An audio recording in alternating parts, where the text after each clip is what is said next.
প্রিয় দর্শক, আমি S Mofazzal Hossain, voice of good news 24 থেকে বলছি। আসসালামু আলাইকুম।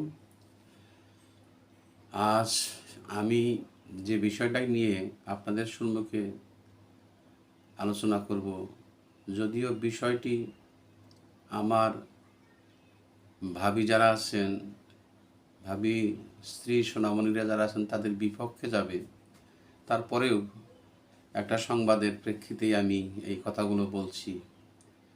সেটা হলো যে আমাদের জীবন ক্ষণস্থায়ী, আমাদের জীবন খুব ছোট।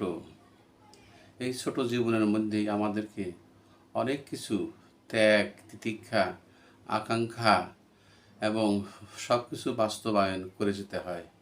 তারপরেও আমাদের অনেক কিছু শর্ট থেকে যায়। তো প্রত্যেকটা স্বামীর, প্রত্যেকটা মানুষ, প্রত্যেক স্বামী তার নিজের স্ত্রী, পুত্র, কন্যাদের জন্য অমানসিক পরিশ্রম করে সংসার পরিচালনা করেন।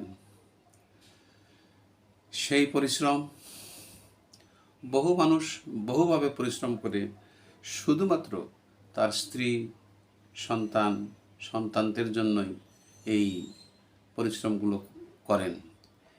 এই পরিশ্রম এমন একটা জিনিস যে পরিশ্রম না করলে কোনো কিছুরই ফল আশা করা যায় না। তারা তো এই নয় যে অনেক লোক আছেন তারা ওই কোটি কোটি টাকা অর্জন করে, কোটি কোটি টাকার সম্পদ ফেলে তারা বিদেশ চলে গেছে। আমি সে পরিশ্রমের কথা বলবো না। আমার এক কলিগ আমার মোবাইলে কিছুদিন আগে একটা পত্রিকার কাটিং পাঠিয়েছে। সে তার ভিতরে শেষের কথা, পত্রিকাটা কয় তারিখের পত্রিকা এবং কোন পত্রিকা সেটাও আমি বের করতে পারিনি। শুধু লেখা আছে শেষের পাতা, বড় বড় অক্ষরে লেখা আছে ৮০% বিবাহিত পুরুষ স্ত্রীর মানসিক নির্যাতনের শিকার। ৮০% বিবাহিত পুরুষ স্ত্রীর মানসিক নির্যাতনের শিকার।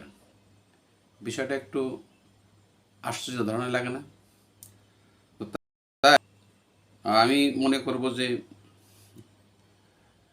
আমাকে অনেকেই বলেছেন যে আমরা যারা নির্যাতিত পুরুষ আছি অন্তত তাদের সম্পর্কে যদি একটু বলতেন।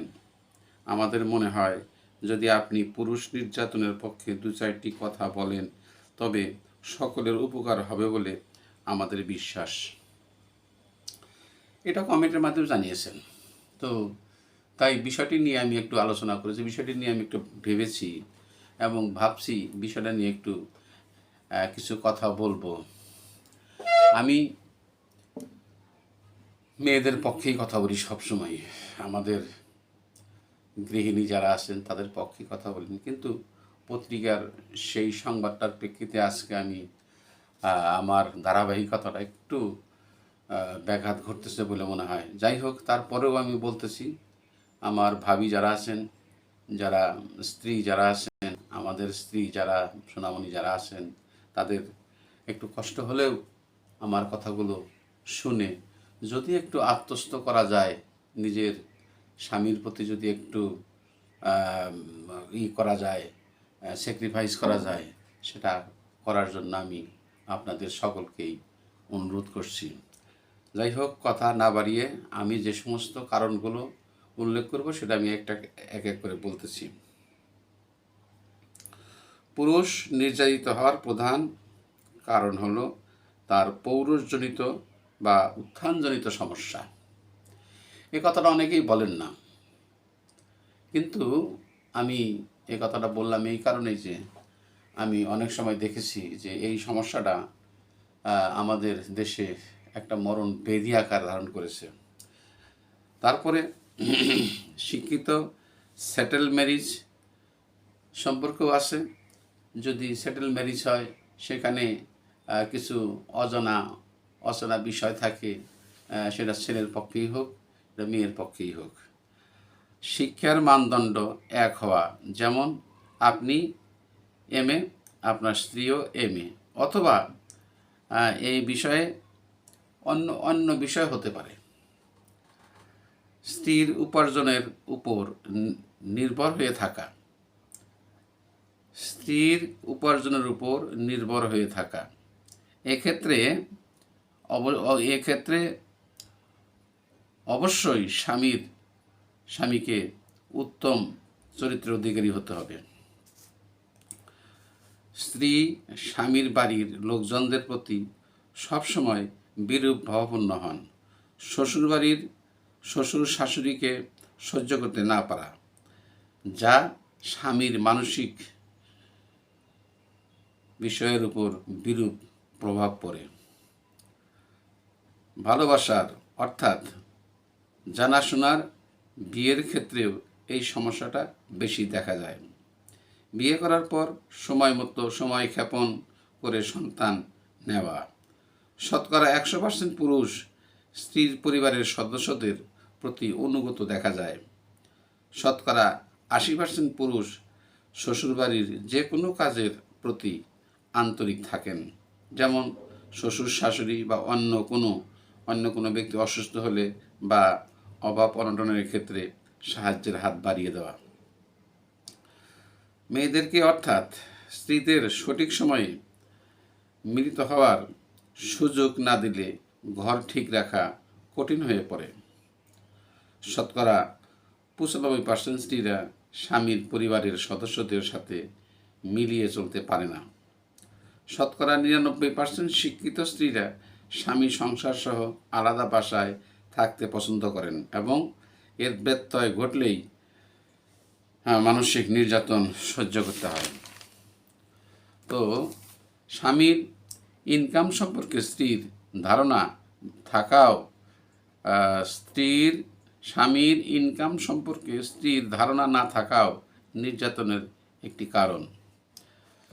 স্বামীর যদি পরকীয়ার প্রতি নেশা থাকে, যদি স্ত্রী জানে, এটাও নির্যাতনের অন্যতম কারণ। তদ্রূপ স্ত্রীর যদি অন্য পুরুষের প্রতি আসক্তি বা পরকীয়া থাকে, স্বামী যাতে না জানে, সেই ক্ষেত্রেও নির্যাতনের পরিমাণটা বাড়তে পারে। স্ত্রীর চাহিদা যদি আয়ের সাথে সঙ্গতি না থাকে, এক্ষেত্রেও নির্যাতন বাড়তে পারে। স্বামীদের অনেক ভালো সলা পরামর্শ স্বামীদের অনেক ভালো সলা পরামর্শ স্ত্রীরা সঠিকভাবে নেয় না, ফলে সমস্যার সৃষ্টি হয়ে থাকে। দেশের নারী নির্যাতনের আইন বলবৎ আছে, দেশে পুরুষ নির্যাতনের আইন এখন সময়ের দাবি। মনে রাখবেন, কোনো কারণে যদি স্বামী স্ত্রীর মধ্যে সেপারেশন হতেই হয়, তাহলে জীবনে আর কোনো দিন শান্তি খুঁজে পাবেন না, সেটা স্বামীও এবং সেটা স্ত্রীর ক্ষেত্রেও। মনে রাখবেন, শুধুমাত্র বেঁচে থাকবেন এক বুক জ্বালা নিয়ে। এই কাজটা আমি মনে করি না করাটাই সবচাইতে উত্তম। দেখেছি যে যারা সেপারেশন হয়ে যান তাদের জীবনটা কত দুর্বিষহ, এটা আমি আপনাদেরকে বোঝাতে পারবো না। আপনারা একটু এদিক সেদিক একটু তাকালেই বুঝতে পারবেন।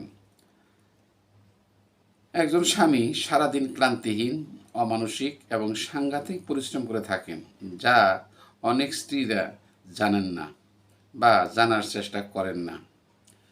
এ কথা ঠিক যে স্বামীরা, আমি প্রথমেই বলেছি, স্বামীরা শুধুমাত্র তার স্ত্রী এবং সন্তানদের জন্য একটা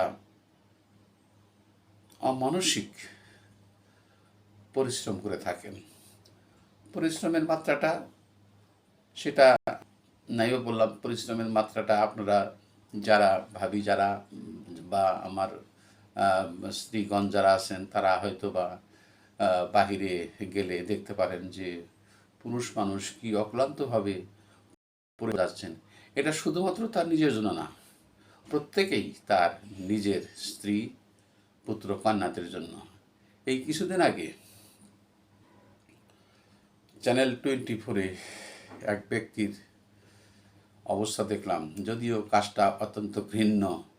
উনি একটি টাকা তৈরির সময় ধরা পড়ে উনি যেভাবে আক্ষেপ করে বললেন যে আমি আমার স্ত্রী এবং সন্তানদের ভবিষ্যৎ করলাম, অনেক কান্নাকাটি করলেন। যাই হোক, এই যে জীবন, এই জীবনটাকে আপনারা যারা ঘরে যারা আছেন তারা একটু সুনজর দিবেন এবং তাদের মানসিক অবস্থা চিন্তা ভাবনা করে তাদের সাথে আচার আচরণ করবেন, যেন তারা আপনাদের কাছ থেকে ভালোবাসা পায়, উৎসাহ পায়, অনুপ্রেরণা পায়।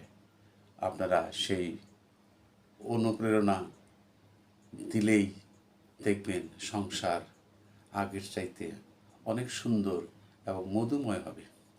আমি অনেক কথা বলেছি, আমার এই কথার মধ্যে এবং এই যুক্তির মধ্যে অনেক ত্রুটি বিচ্যুতিও আছে। আপনারা কিন্তু আমার যে সাবজেক্টটা, এই সাবজেক্টটার প্রতি আপনারা একটু সদয় হবেন, আপনারা একটু জানবেন, একটু বুঝবেন যে আমি শুধুমাত্র সেই পত্রিকার কাটিংয়ের কথাই বলতেছি। আবারও বলি যে 80% বিবাহিত পুরুষ স্ত্রীর মানসিক নির্যাতনের কারণ। এটা ভদ্রলোক কেন কিভাবে উনি লিখেছেন আমি জানি না, তবে উনি যে কথাগুলো লিখেছেন সে কথাগুলো বাস্তবে কি আমার কাছে খুব ভালো লেগেছে। যাই হোক, আমিও আপনাদেরকে অনেক কথা বললাম। আমি বিশ্বাস করি যে আপনারা আমার এই কথাগুলো মনোযোগ দিয়ে শুনবেন, বুঝবেন। আমি দীর্ঘ 42 বছর যাবৎ সংসার জীবন করে আসছি। মহান আল্লাহ এবং সৃষ্টিকর্তার কাছে অশেষ রহমত, আমরা ভালো আছি। আশা করি আপনারা আপনাদের লাইফে যেন কোনো প্রকার বিশৃঙ্খল সৃষ্টি না হয়, একে অপরের প্রতি ভুল বোঝাবুঝি নিজেরাই নিরসন করবেন, অন্যের কাছে কোনো সহযোগিতার হাত বাড়াবেন না। দয়া করে সবাই স্বামী স্ত্রীর মধ্যে সম্পর্ক মধুর হোক, সুন্দর হোক, দীর্ঘস্থায়ী হোক, এই কামনা করে আমি আজকের মতো এখানেই শেষ করছি। আপনারা সবাই ভালো থাকুন। আসসালামু আলাইকুম ওয়া রাহমাতুল্লাহি ওয়া বারাকাতুহু।